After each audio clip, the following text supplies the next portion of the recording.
श्री स्वामी समर्थ. जर तुम्ही स्वतःला स्वामींचे खरे भक्त मानता तर आज तुम्हाला साक्षात श्री स्वामी समर्थ महाराजांची शपथ आहे. हा व्हिडिओ चुकूनही अर्धवट सोडून जाऊ नका, कारण आज स्वामींनी स्वतः तुम्हाला थांबवले. गेल्या कित्येक दिवसांपासून तुम्ही ज्या त्रासातून जात आहात, जे दुःख मनात रात्री रडत आहात, त्या तुमच्या प्रत्येक अश्रूचा हिशोब द्यायला आज स्वामी समर्थ स्वतःहून आले आहेत.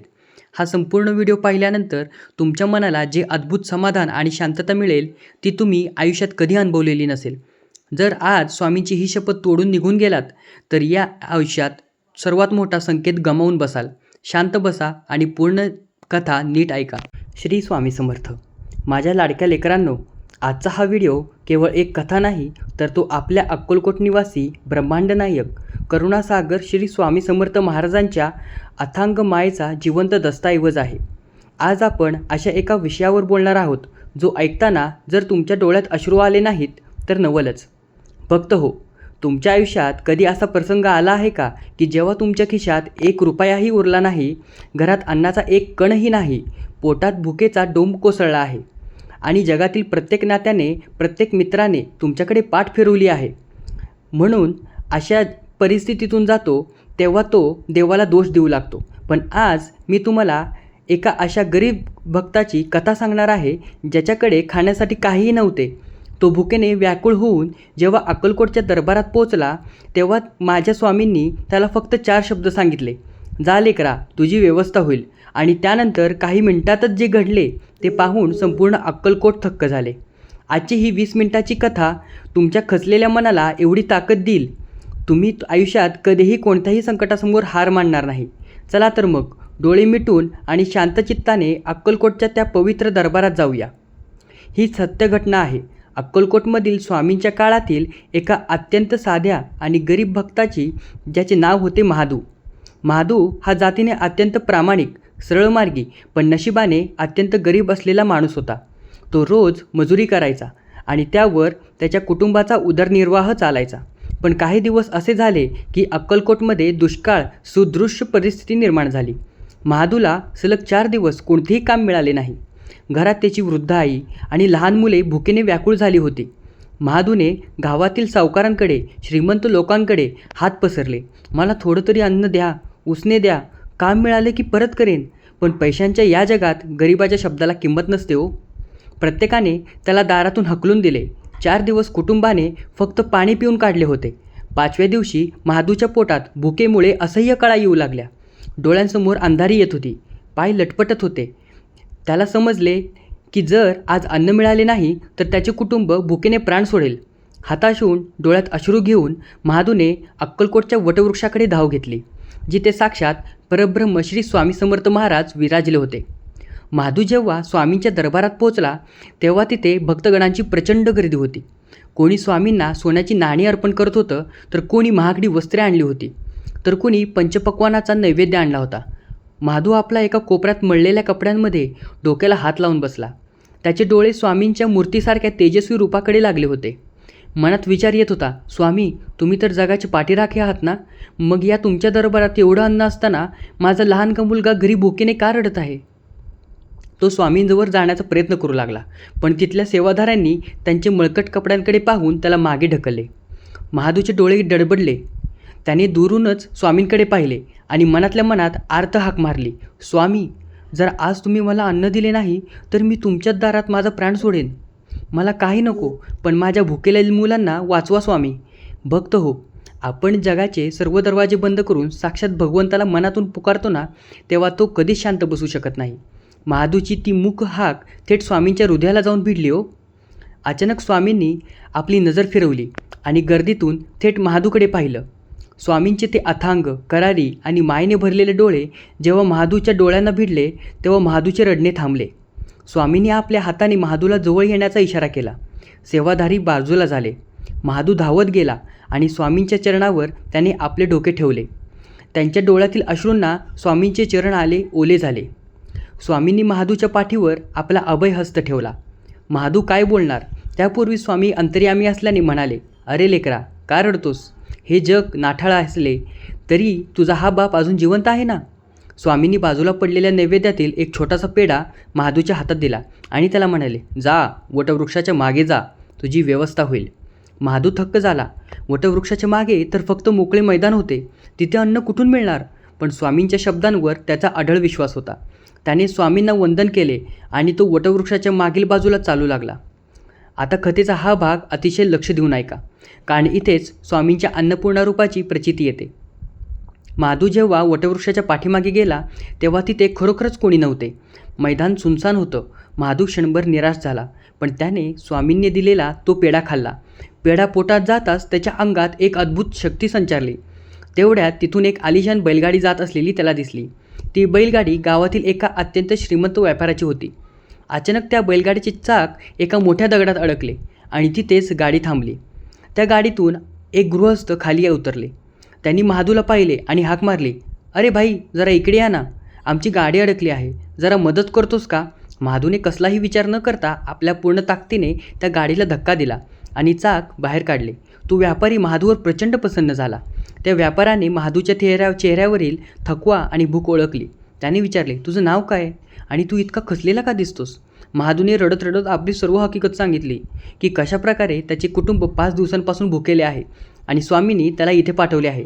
ते ऐकून त्या व्यापाऱ्याच्या डोळ्यात पाणी आले. तो व्यापारी म्हणाला, अरे भल्या माणसा, मी अक्कलकोटच्या स्वामींच्या दर्शनासाठीच आलो आहे आणि माझ्या गाडीमध्ये मी स्वामींच्या महाप्रसादासाठी तब्बल 5 पोती गव्हाचे पीठ, तांदूळ, तूप आणि गूळ घेऊन आलो आहे. पण स्वामींनी मला तुझ्या रूपात इथेच दर्शन दिले आहे. त्या व्यापाऱ्याने गाडीतच 2 मोठी पोती धान्य, अन्न आणि कापड महादूच्या गाडीत म्हणजेच तिथल्या त्याला दिले. एवढेच नाही तर त्याने महादूच्या हातात 5 सुवर्णमुद्रा ठेवल्या आणि म्हणाला, हे घे, हे तुझ्या कष्टाचे आणि स्वामींच्या आशीर्वादाचे फळ आहे. आजपासून तुझ्या घरात कधीच अन्नाची कमतरता भासणार नाही. महादूला समजले की स्वामींनी त्यांचे शब्द किती अचूक पाळले होते.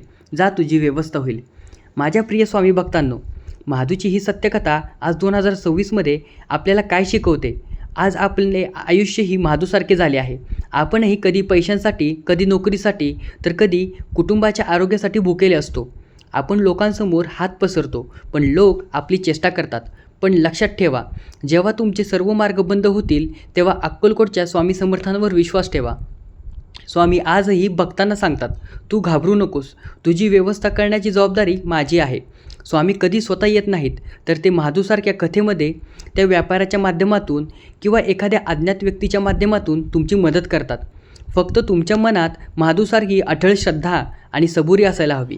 जर तुमची भक्ती प्रामाणिक असेल तर संपूर्ण ब्रह्मांड तुमची व्यवस्था करण्यासाठी कामाला लागेल. कथेच्या शेवटी महादू जेव्हा ते सगळं धान्य आणि पैसे घेऊन आपल्या घरी पोचला तेव्हा त्याच्या आईच्या आणि मुलांच्या डोळ्यात आनंदाश्रू होते. त्या दिवशी महादूच्या घरात अन्न शिजले, मुलांचे पोट भरले. महादूने पुन्हा एकदा स्वामींच्या दरबारात जाऊन लांबूनच लोटांगण घेतले. स्वामींनी त्याच्याकडे पाहून एक मंद स्मित हास्य केले. जणू काही स्वामी सांगत होते, लेकरा, तुझा भार मी वाहिला आहे आणि आता तू चिंतामुक्त हो. म्हणूनच हा व्हिडिओ पाहणाऱ्या प्रत्येक भक्ताला मी सांगू इच्छितो, जर तुम्ही सध्या आर्थिक संकटात असाल, तर तुमच्या मनात भीती असेल, तर हा व्हिडिओ तुमच्यासाठी स्वामींचा आशीर्वाद आहे. स्वामींवर तुमचा पूर्ण भार टाकून द्या आणि मनात फक्त एक मंत्र जपून ठेवा, अशक्यही शक्य करतील स्वामी. भक्त हो, महादूच्या घरात जेव्हा त्या व्यापाऱ्याच्या माध्यमातून अन्नधान्य आले तेव्हा कथा तिथेच संपली नाही. खऱ्या अर्थाने चमत्कार तर पुढे घडणार होता. जेव्हा गावातील त्या गर्विष्ठ सावकाराला आणि महादूला दारातून हकलून देणाऱ्या श्रीमंत लोकांना समजले की महादूच्या घरी धान्याची पोती आणि सोन्याची नाणी आली आहेत, तेव्हा त्यांच्या पायाखालची जमीन सरकली. त्यांना वाटले की महादूने कुठेतरी चोरी केली आहे. ते सर्वजण मिळून महादूच्या घरी आले. सावकार कडक आवाजात म्हणाला, महादू, कालपर्यंत तुझ्याकडे खायला काहीच अन्न नव्हते. आज तुझ्या घरात एवढे धान्य कुठून आले? खरं सांग, कुठं दरोडा टाकलास काय? नाहीतर तुला आम्ही थेट पोलिसांच्या हवाली करू. महादू शांत उभा होता. त्याच्या चेहऱ्यावर आता भीती नव्हती, तर स्वामींच्या नामाचे तेज होते. महादू म्हणाला, सावकारजी, मी चोरी नाही केली. मी काल वेशीवरच्या अक्कलकोट राजाकडे गेलो होतो. माझ्या स्वामींनी मला फक्त एवढंच सांगितलं होतं की जा लेकरा, तुझी व्यवस्था होईल, आणि त्यांच्याच कृपेने मला एका व्यापाऱ्याने हे सगळं दिलेलं आहे. सावकार हसला आणि म्हणाला, अरे जा, तो अक्कलकोटचा साधू तर स्वतः लंगोट घालून बसतो. तो तुला एवढं धान्य कुठून देणार? तू खोटं बोलतोयस. पण तेवढ्यात एका गर्दीतून तो श्रीमंत व्यापारी पुढे आला, ज्याने महादूला मदत केली होती. तो व्यापारी गावातच त्या सावकाराचा खूप मोठा व्यावसायिक भागीदार होता. व्यापारी सावकाराला म्हणाला, सावकारजी, महादू जे बोलतोय ते अक्षरशः सत्य आहे. काल रात्री माझी बैलगाडी अचानक वटवृक्षाला मागे अडकली होती. महादूने मला मदत केली आणि मला स्वतः स्वामींनी स्वरूपात येऊन दृष्टांत दिला होता की तुझ्या गाडीत जे काही अन्न आहे ते माझ्या या गरीब भक्ताला देऊन टाक. मी स्वामींच्या आज्ञेचे पालन केले आहे. जर तुम्ही महादूला चोर म्हणत असाल तर तुम्ही साक्षात स्वामी समर्थांचा अपमान करत आहात. व्यापाराचे हे शब्द ऐकून तो सावकार आणि गावातील इतर लोक स्तब्ध झाले. त्यांच्या अंगावर काटा आला.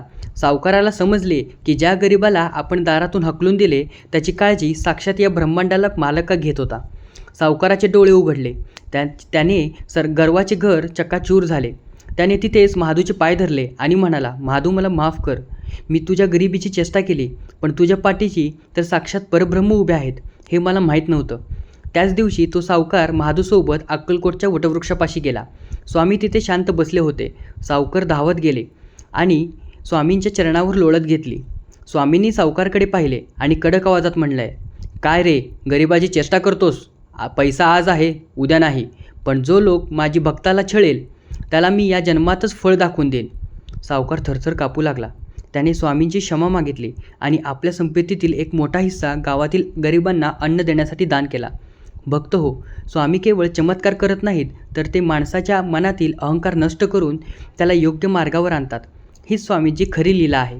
आता आपण स्वामींच्या काळातील अशाच एका दुसऱ्या अद्भुत घटनेकडे वळूया, जी स्वामींच्या अन्नपूर्णा रूपाशी साक्ष देते.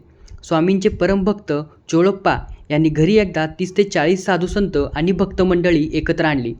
चोळप्पा हे देखील अत्यंत गरीब परिस्थितीमध्ये राहत होते. घरात फक्त 4 ते 5 लोकांसाठी पुरेल एवढेच अन्न शिजवले होते. चोळप्पांच्या पत्नी अत्यंत चिंतेत पडल्या.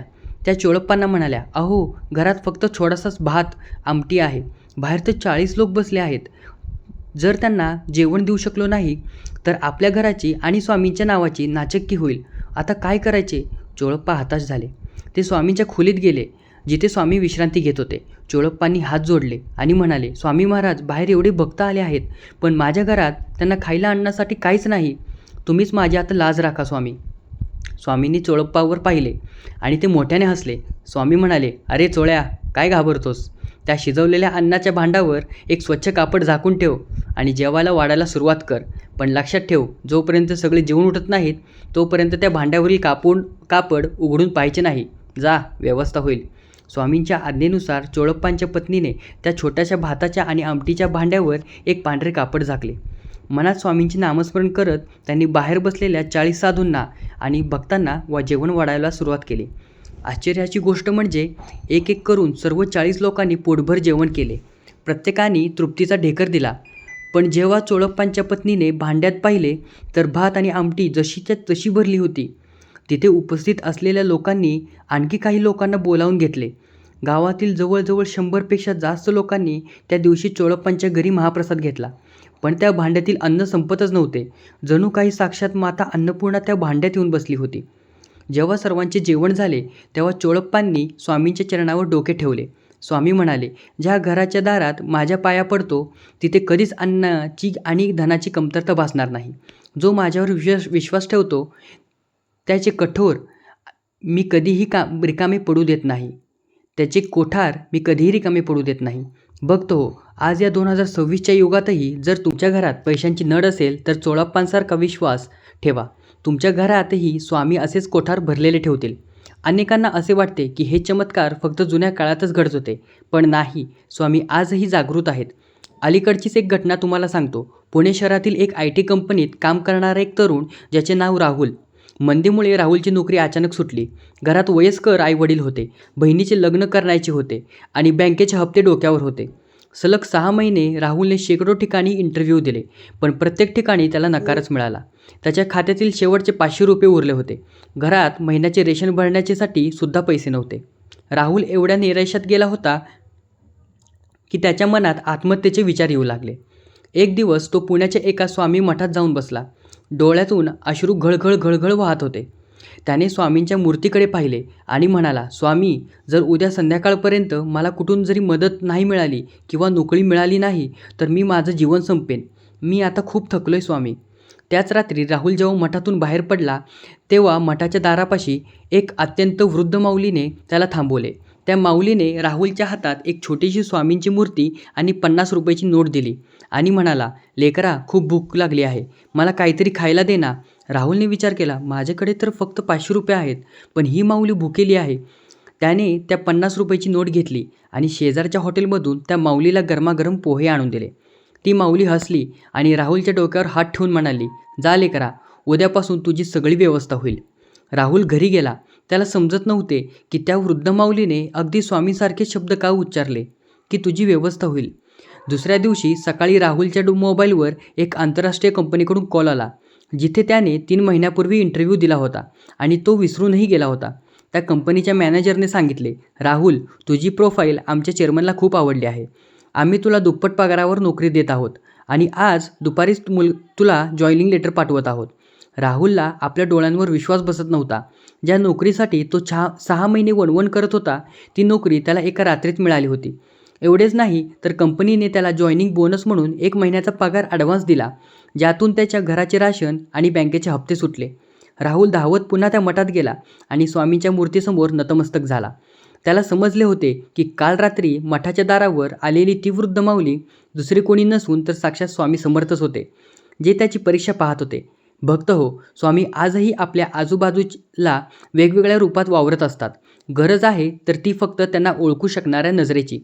भक्त हो, महादूची कथा असो, चोळप्पांची असो किंवा आजच्या काळातील राहुलची, या सर्व कथांमधून स्वामी आपल्याला एकच संदेश देत आहेत. जेव्हा तुमच्या आयुष्यात कठीण काळ येतो, तेव्हा समजा की स्वामी तुमची परीक्षा घेत आहेत. देव जेव्हा परीक्षा घेतो, तेव्हा तो आधी तुमच्याकडून सगळं हिरावून घेतो. तो पाहतो की खिशात पैसे नसताना, पोटात अन्न नसतानाही तुम्ही त्याच्यावर विश्वास ठेवून राहता का. जर तुम्ही त्या ठिकाणी काळातही डगमगला असाल किंवा तुम्ही त्या काळात कठीण काळातही डगमगला नाहीत, जर तुम्ही संशयाला मनात जागा दिली नाही, तर स्वामी तुमच्यासाठी असे मार्ग उघडतात ज्याची तुम्ही स्वप्नातही कल्पना केली नसेल. स्वामी म्हणतात, माझ्याकडे यायला पैशांची गरज नाही, सोन्या नाण्याची गरज नाही, मला फक्त तुमचं प्रेम आणि अढळ विश्वास हवा आहे. तुम्ही मला 1 पाऊल पुढे येऊन हाक मारा, मी तुमच्यासाठी 10 पावले धावत येईन. आता आपण येऊया आपल्या मूळ विषयावर. असा व्हिडिओ बघण्यास चुकवलास तर तुझं नुकसान. हे नुकसान काय? अनेक लोक देवावर विश्वास ठेवतात, पण जेव्हा संकट येते तेव्हा ते धीर सोडतात. ते अंधश्रद्धेच्या मागे धावू लागतात, चुकीच्या तांत्रिक मांत्रिकाच्या नादेला लागतात, पैशांचा अपव्यय करतात आणि शेवटी स्वतःचे आयुष्य उद्ध्वस्त करून ठेवतात. हा व्हिडिओ चुकवणे म्हणजे स्वामींनी तुमच्यासाठी पाठवलेला हा धैर्याचा आणि सत्कर्माचा संदेश चुकवणे होय. जर आज तुम्ही हा व्हिडिओ अर्ध्यावर सोडला असता, तर तुम्हाला हे माहीत पडले नसते की स्वामी तुमच्या दुःखात तुमच्यासोबत आहेत. हा व्हिडिओ पाहिल्यामुळे तुमच्या मनात जी सकारात्मक ऊर्जा निर्माण झाली आहे, जो जगण्याचा आत्मविश्वास परत आला आहे, हेच तुमच्यासाठी मोठ्यात भाग्य आहे. त्यामुळे ज्यांनी हा व्हिडिओ दुर्लक्ष केला, त्यांनी खरोखरच आपल्या आयुष्यातील एक मोलाचा मार्गदर्शक संदेश गमावला आहे. आता हा व्हिडिओ संपताना मी तुम्हाला एकच विनंती करेन, आजपासून चिंता करणे सोडून द्या. माझं कसं होणार? माझं घर कसं चालणार? माझं कर्ज कसं फिटणार? हे प्रश्न स्वतःला विचारणं बंद करा. रात्री झोपताना तुमचे सर्व प्रश्न, तुमच्या सर्व चिंता स्वामींच्या फोटोसमोर ठेवून द्या आणि म्हणा, स्वामी, मी तुमचा आहे आणि तुम्ही माझे आहात. माझ्या आयुष्याची दोरी मी तुमच्या हातात दिली आहे. जेव्हा तुम्ही हे संपूर्ण समर्पण करता, तेव्हा तुमच्या आयुष्याची संपूर्ण जबाबदारी स्वामी स्वतः घेतात. मग तुम्हाला कोणत्याही संकटाची भीती उरत नाही. स्वामींचे ते 7 सुवर्ण शब्द तुमच्या मनात नेहमी साचवून ठेवा. भिवू नकोत, मी तुझ्या पाठीशी आहे. माझ्या प्रिय स्वामी भक्तांनो, महादूची ही भुकेची आणि स्वामींच्या अद्भुत अन्नपूर्णा रूपाची ही सत्यकथा ऐकून तुमच्या डोळ्यातही पाणी आले का? तुम्हालाही स्वामीच्या या अथांग मायेची प्रचिती आली का? मला कमेंटमध्ये करून नक्की सांगा. तुमच्या आयुष्यात आलेला स्वामींचा एखादा अनुभव आला असेल तर तोही कमेंट बॉक्समध्ये नक्की लिहा, जेणेकरून इतर भक्तांनाही त्यातून प्रेरणा मिळेल. स्वामींचा हा पावन संदेश आज चुकूनही स्वतःपुरता मर्यादित ठेवू नका. तुमच्या कुटुंबाला, मित्रांना आणि जे कोणी साध्या गरिबांना नोकरीअभावी किंवा संकटाने खचला आहे, त्याला हा व्हिडिओ शेअर नक्की करा. कारण थंबनेलवर लिहिल्याप्रमाणे जर कोणी हा व्हिडिओ बघायचा चुकवला तर त्या भक्ताचं खरंच खूप मोठं नुकसान होईल. व्हिडिओला एक मनापासून लाईक करा आणि आपले लाडके चॅनलला सबस्क्राईब करायला विसरू नका, जेणेकरून स्वामींचे अद्भुत विचार तुमच्यापर्यंत रोज पोहोचतील. चला तर मग कमेंट बॉक्समध्ये पूर्ण श्रद्धेने आणि डोळ्यातील अश्रूंनी लिहून जाऊया, श्री स्वामी समर्थ. मला माहीत आहे माझी व्यवस्था तुम्हीच करणार. स्वामी समर्थ महाराज तुमच्या घरातील अन्न, धन सदैव टिकूत ठेवत आणि तुमच्या सर्व चिंता दूर करोत, हीच त्यांना चरणी प्रार्थना. पुन्हा भेटूया अशाच एका नवीन नशीब बदलणाऱ्या व्हिडिओसह. तोपर्यंत स्वामी नामात लीन रहा. धन्यवाद. श्री स्वामी समर्थ.